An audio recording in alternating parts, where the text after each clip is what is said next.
There's a new tank coming into World of Tanks console and a free one that we can all pick up as part of the contract section that we have within World of Tanks console. So let's have a look at all of the update news for this week, and hopefully it'll be an interesting one for you guys to take a look at what we have. So first things first, we have two new contracts. Now this is the Thunder Bucket and the Alt Proto AMX-30. So these are both vehicles that have been available in the game previously. The Alt Proto AMX-30 is the premium vehicle, which is now going to be available for you guys to be able to pick up. So much like we had the Senlac contract where you can pick up a free tier 8 British light tank, you can now pick up this French medium/heavy hybrid vehicle that is kind of interesting to have a look at. So we'll do a full review on the tank to kind of be a refresher since it's come into the game, and it'll be kind of cool to have a look at it.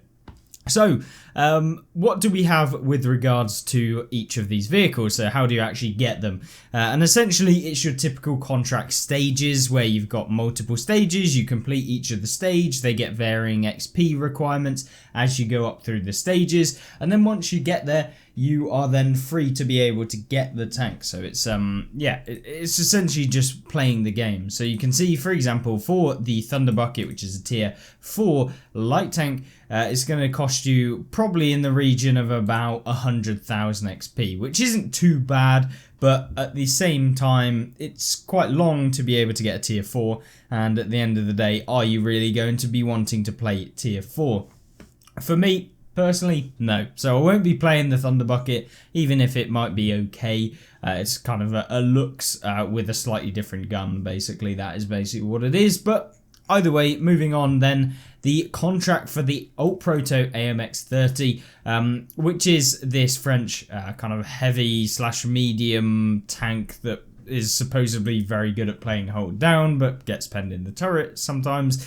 Yeah, I mean, it's a good tank, but at the end of the day, it's a very, very fast kind of playstyle with a little bit armor, and has that alpha damage as well. I believe it has 300 alpha damage, if I'm right in doing so.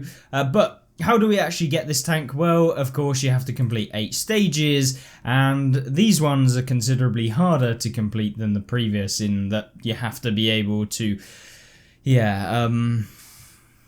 get about 600,000 XP during your entire time of being able to go towards this. And although we do have until the 2nd of January, I mean, you have a long time to be able to get it. 600,000 XP, if you boil it down to about, on average for most people with premium time, about maybe like 800 XP per game, you're probably looking in the region of about 800 games within a 2-month period. So, you know, it's probably somewhat doable for most people.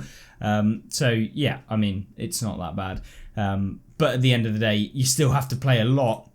And you have to play in some of the vehicles that are kind of, designated to it. So medium tanks being the ones that you have to play. So yeah, it's just down to you whether you want to pick this thing up. We can have a look at the statistics just as a little overview. You've got 232 standard pen, which is okay for a tier 8. You've got 263 premium pen, which is okay. I mean, the standard pen is decent for a tier 8. But then the premium pen is kind of, standard, kind of maybe below average, I guess. Maybe it's okay. 300 damage is nice. 65 kilometers an hour top speed is really, really good, and this is what makes this tank so much better. And then your kind of lackluster bit is the damage per minute. You're sitting at around 1800, which, I mean, it's not the worst in the world, but it isn't very good. And so, yeah, you're waiting about 9.5 second reload, 9.7 if we're being specific here. But yeah, still the tank is very, very interesting as a vehicle, and we'll definitely do a review when I do manage to get my hands on it and then go through and play it. So you can await that coming in the next few, but we have a brand new vehicle, which is the Rock Crawler. Wow, the Rock Crawler Independent Tank Destroyer, and this is one that I held off of doing a video. I was going to do one yesterday, but decided that I wanted a little bit more information to kind of go into it, so you guys would get an indication as to when it comes into the game. And that is because I didn't know what this gun was going to be like, whether it was going to be a 183mm cannon like I was expecting it to be, because We've all known what the 183mm Derp cannons have been like recently on World of Tanks, and I was hoping that it wouldn't be another one, so let's have a quick look. Tank characteristics for the Rock Crawler. It is of course an Escalation Era 2, so Era 2 Cold War vehicle, 55% silver bonus, you got 15% tank XP, 15% commander XP, 2.6k hit points is decent, engine power 1100, and the power to weight ratio 20 basically, which is very, very good. 56 kilometers an hour top speed, so you'd probably want to put in a bit of a speed boost to make this thing a little bit more usable in the long ranges and being able to redeploy and stuff like that if you're going to be sniping in it. You have then 23 kilometers an hour reverse speed, which is fine. Hull traverse, turret traverse are fine, nothing outrageously awful there. Not the best maybe, but not too bad.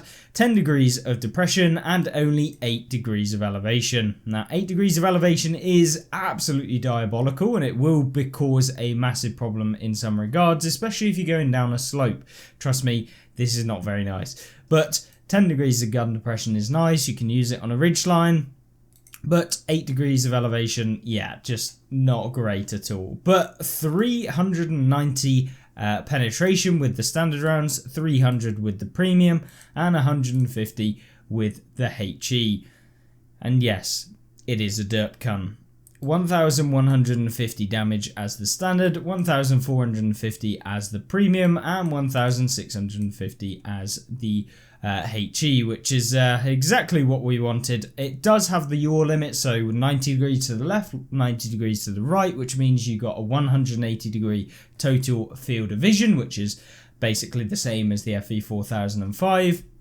A 2.5 second aim time is fine. Accuracy of 0.36 will come down massively as soon as you start putting on your perks and some of the equipment. Equipment wise, probably want vertical stabilizers in here, or gun stabilizer as it's now called, to be able to reduce the accuracy like value so that it becomes more accurate. And then of course a 23 second reload is quite long, but it gives you 3000 damage per minute, and given the fact that you can have so many boosts to your average kind of DPM, I guess, with regards to rapid loading perk, you've got ventilation that you could use, you also have the advanced loader that you can use, and yeah, just basically this damage per minute can probably go up to about 3.6 thousand, and about a reload of about 18 seconds, something like that is what I'd expect, with a full kind of kitted out in every way. Of course, if you haven't got a fully trained crew, or you're not using equipment to boost up your DPM, it will remain as shown. So yeah. View range 510 meters, signal range 690. Looks like a pretty... I'm not going to say balanced. It looks like it's going to be annoying to a degree, but I feel like they've kind of tried to balance it a little bit with regards to having the alpha damage. I mean, the penetration at Era 2 is not particularly amazing. You are not going to be able to pen easily with 300 pen on a lot of the heavy tanks you're coming up against, especially if they're spaced armor, because they are HESH rounds and they'll just get absorbed by that spaced armor. So a lot of AP is probably going to be getting fired. It just depends whether or not Wargaming allow the HESH rounds to be able to splash people for, you know, 500, 600, 700. We really don't know at this point. And when this thing comes into the game tomorrow, I will do a full review so you guys will get an indication as to what this tank's all about. And yeah, it'd be interesting to see your guys' thoughts on this one. But I guess from here we can see how much it's going to cost if you want this one. Now, it's actually significantly cheaper than I thought it would be, with the ultimate bundle of the tank coming in at 16,500 gold. This is with all of the bonuses that Wargaming typically give you when you buy the ultimate bundle. It's like the packaged up one where you just get a load of rubbish that 90% of people probably will never use. But, you know, it's 16,500 gold. It's up to you whether you want to spend your money on it. And then the loaded bundle is, of course, the tank, some premium time, and some vehicle XP and commander XP boosters for 14,600 gold, which is still quite expensive, about £40 for one vehicle. And then if you just want the base version of the tank, it's 12,900 gold, costing you about 38 quid, or, you know, $50 or something like that. if you're in the US or wherever you are, you can convert into your own currency from either of those, but it's probably about that in dollars. So yeah, very expensive, but it is at the end of the day an FE 4005 on a much faster chassis, and yeah, looks interesting. Whether or not it will be balanced is a completely different one. Armor wise, has absolutely no armor, which is good. It looks kind of like a whole, it's got the double tracks essentially. I think it will be an interesting one. It just depends whether it's broken or not, and I guess we'll see that as we go through. But with the lack of penetration, it could be a little bit rubbish when it comes to trying to reliably deal that damage. So yeah, maybe it will be balanced, I don't know. But given the fact that that is the new tanks and some of the operations for the free tanks in the Alt Proto as well, we can have a look at the Monster Mash event week 2. So this is where the actual event comes in. So you'll be able to play Monster Mash, which is essentially on the Cold War World War II screen. In the menu screen, you'll see that there's another game mode, which is Monster Mash. So this is the Halloween mode for the week. It's 7 versus 7. You can earn 2 times Commander XP, and you'll be able to get a few extra different things. Ammunition is free, repairs are free, free XP cannot be earned, silver can be earned, vehicle XP can be earned, and you can use consumables, but you'll pay to resupply them. So yeah, it's just down to you whether you use consumables, and all it is there are 3 maps that you'll be able to play. There's the new map, which is Hell's Highway, there's Dead City, which is essentially Himmelsdorf, and then Grim Graveyard as well, which is, yeah, I mean, it's Prokhorovka skinned. But with all of this being said, you've got all of the different tanks that you can play. We did a video last week where I covered each of the individual abilities of all of the Monster Hunter tanks, so you can have a look at that, and I will link it at the end of this one if you're interested in seeing what tank to actually play. And of course you can pick up any of the Monster Hunter tanks except from the ones that they released this year for free as part of the Monster Hunter Earn operation that you'll be able to see in your challenges tab in the game. So yeah, it's nice and should be an interesting one for you guys to pick up some of the vehicles that we're seeing. So moving on, we then have the final bit of this video, which is always the interesting bit, which is the Q&A. Yes, where Wargaming actually respond to some of your guys' questions. The first one is, why can't we identify bots in multiplayer? So Wargaming are making improvements. Yeah, improvements, you see. We're making improvements that ease new players into the game, and this is part of that. We thought players would have a more rewarding experience by making them feel and look like real players. We were sick of the old names, so we went with more fun names. Yes. Yeah, basically somewhat lying to some of the, well, not necessarily lying, just not showing the whole truth that they're playing against bots. Yeah. I mean, they'll suddenly realise as soon as they come into a seal clubbing game against Hellcats and all of the general assorted seal clubbers at tier 4, 5 and 6 and even tier 2 and 3. If you were genuinely seal clubbing at tier 3, I don't know what your life is, but I hope you enjoy it, whatever you're doing. But either way, anyway, moving swiftly on, they're basically not telling us that they're using bots anymore, so we won't be able to identify them easily. I'm sure we'll be able to find out after a while, and given the fact that you can have a look on your team, and hopefully they should look like bots, at least in terms of how they're moving and stuff, it's them. But yeah, we won't be able to easily see them anymore.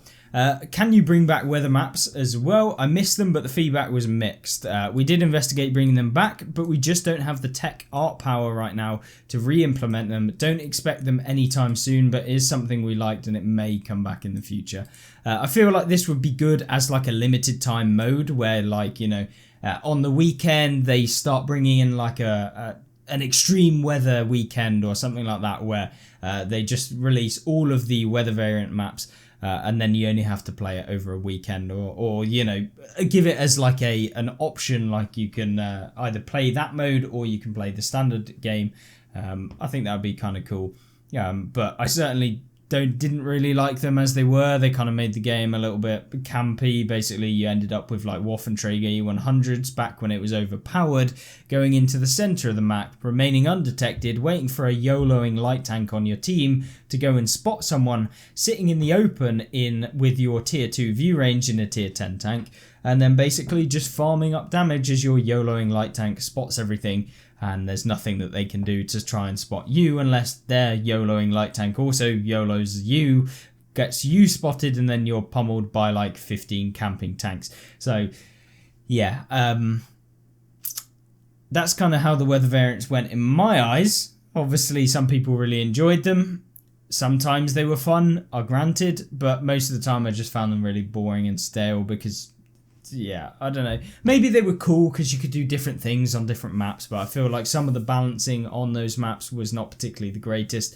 And maybe they need to like tweak the actual map itself to suit the weather variant rather than just going, here's the weather variant of this map. Like there's been a storm, there's no changes to the actual map itself. So it plays exactly the same, but completely differently with the weather variants. So yeah, maybe they could do some kind of changes that make them a little bit more balanced. I think that was my main issue. Anyway, can something be done with bushes and trees to make them work like PC, and can you add more bushes? Completely agree with this. Foliage in this game is absolutely terrible. It doesn't work. Like 90% of the time you'll pull back behind the bush will not be transparent, so you won't be able to see through it. You shoot, you get spotted instantly. And this is something that always happens. It literally never happens on PC. If you use the bush mechanics right, never happens. Wargaming come back with this, right? The mechanics are the same as PC, and we do have more foliage than PC as part of updating our maps. So any maps that need more will probably come around when we talk about map balance. Now, this is something I genuinely think they misunderstood the question. They answered something saying that the mechanics are the same as PC. Well, yeah, if you get the underlying mechanic, which is if you go in a bush, you get better camo.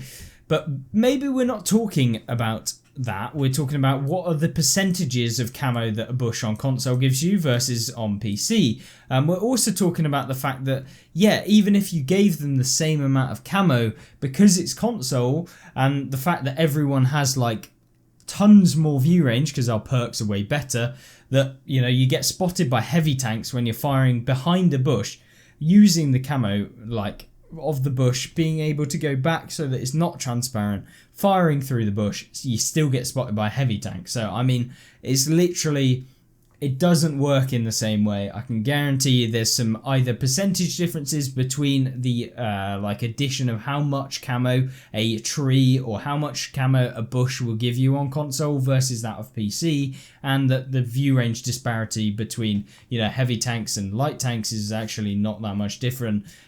So yeah, I feel like there's a lot of problems when it comes to the bushes in the game, and I feel like it would add a little bit more interesting gameplay if you made camo a little bit better, and it would probably stop all of the YOLOing meta that happens recently, where, you know, you just end up with like a 15-0 and your team just stomp through your opponents. So that's kind of how I view it. Maybe they could work on a little bit better camo from bushes and stuff, because at the minute it just doesn't really work. Anyway, could rewards from completed contracts be earned again? No, you can only do a contract once. So once you've done a contract, you can no longer do it ever again. So if you are going to do a contract, make sure you never sell the vehicle, unless you're happy with selling the vehicle, of course. If you don't actually want it, you're never going to play it, or you 3-marked it and you've done absolutely everything you want with it, and you never play it again, then yeah, you could sell it, I guess, but I don't know why you do that, because you could just play Cold War if you need the silver, so just avoid selling any of your tanks if possible. Can we have options for players in the settings to vote on 2 maps we like and 2 we don't like, similar to PC? So you mean blacklist maps like PC? No, we don't have plans for this right now, and it would impact the queue times too much. So essentially, there's only so many players that play World of Tanks console on a regular basis, which is why they can't implement something like this. Now, that being said, essentially you might have like, I don't know, 200 players in the queue. If each of them had like one map different from the other. There's like 20 maps in the game, something like that at the moment, like in a rotation at a certain era, a certain blah blah blah. You get what I mean. Anyway, for the sake of argument, 20 maps in the game right now. Each person could pick 2 maps that they don't like. Now that gives you 20 squared lots of basically the different kind of combinations that you can use. So you could have Ensk and Himmelsdorf, Ensk and something else, Ensk and Karelia, Ensk and blah blah blah, and you could go through and there'll be so many combinations that essentially what would happen is you would need everyone's ones to kind of line up.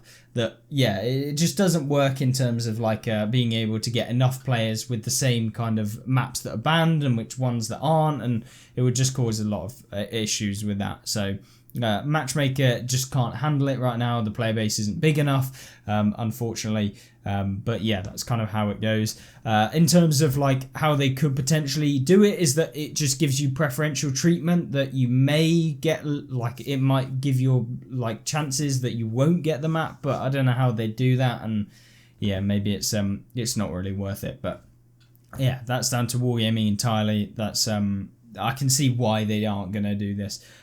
So yeah. Can we get marks of excellence for tier 4? Well, it's not likely, and there's 2 mains. Who is asking this question, my friend? Who is asking this?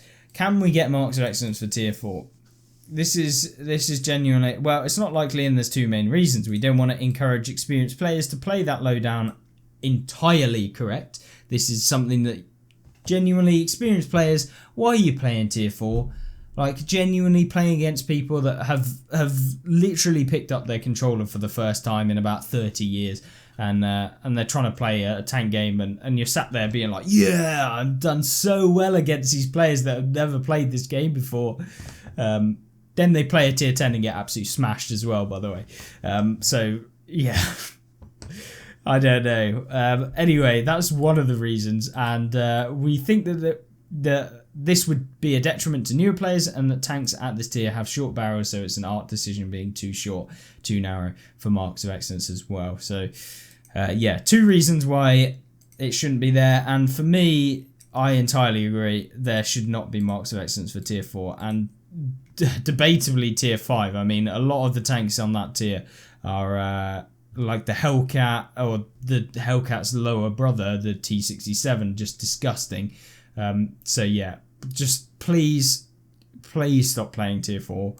It's just not fun for the newer players, and we need newer players, unfortunately, because the game, it is in a place where we just need to basically grow the community, and yeah, introducing things like this would definitely be a back step from improving the new player experience, which yeah, we definitely don't want. But hopefully you guys kind of get my gist, and you can understand where I'm coming from, and of course where Wargaming are coming from, at least with regards to this one. But you know, I think it's actually some decent responses to a degree, except from the bushes. I mean, this was like the most vague thing I think I've ever heard in my entire life. But yeah, the rest of the responses seemed okay, but not a massive amount of content. But there is the new tank and of course the contract for free. So let me know what you think about all of the things that we've had today and the Halloween event, and what tank you're going to be playing in the Halloween event as well. So yeah, hopefully you enjoyed. Let me know what you think, and I'll see you in the next one tomorrow, where we look at the brand new vehicle. And I'll see you there. Goodbye.